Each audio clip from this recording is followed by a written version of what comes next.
আল্লাহর পয়গম্বর মক্কা বিজয়ের পর মাথার মধ্যে ছোট্ট একটা হাদিস ঢুকে গেল, বলে দেই। বেলালকে আল্লাহ রাসূল একদিন বলতেছে, বেলাল আজকে আমার মনটা ভালো রে বেলাল, তুমি জীবনে বহুদিন আজান দিয়েছো মাটিতে দাঁড়িয়ে, আজকে একটু কাবা ঘরের দেওয়ালের উপর ওঠো তো, কাবা ঘরের দেওয়ালের উপর উঠে একটু আজান দাও। সুবহানাল্লাহ বলবেন না?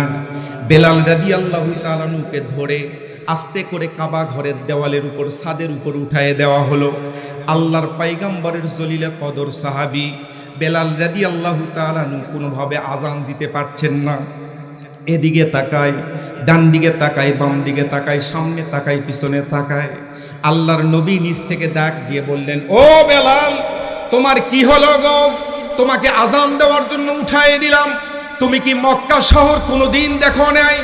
আজকে আজান দিবে, আজান দাও তুমি, আমি একটু নিচ থেকে দাঁড়িয়ে তোমার আজানটা তৃপ্তি সহকারে শুনবো।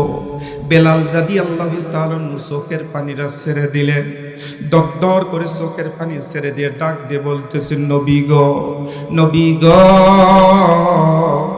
আমাকে জীবনে বহুবার আজান দিতে বলেছেন, মাটিতে দাঁড়িয়ে কাবা ঘরকে সামনে রেখে আজান দিয়েছি, কিন্তু আজকে কাবা ঘরের উপর দাঁড়িয়ে দিয়েছেন, কোন দিক হয়ে আজান দিব সেটাই তো বুদ্ধি পাচ্ছি না, কোন দিক হয়ে আজান দিব সেটাই তো ঠিক পাচ্ছি না। সুবহানাল্লাহ বলবেন না?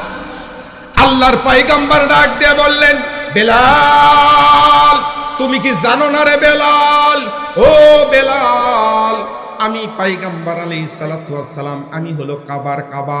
সুবহানাল্লাহ বলবেন না?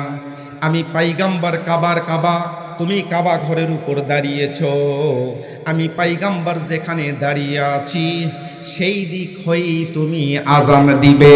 চিৎকার করে বলেন সুবহানাল্লাহ।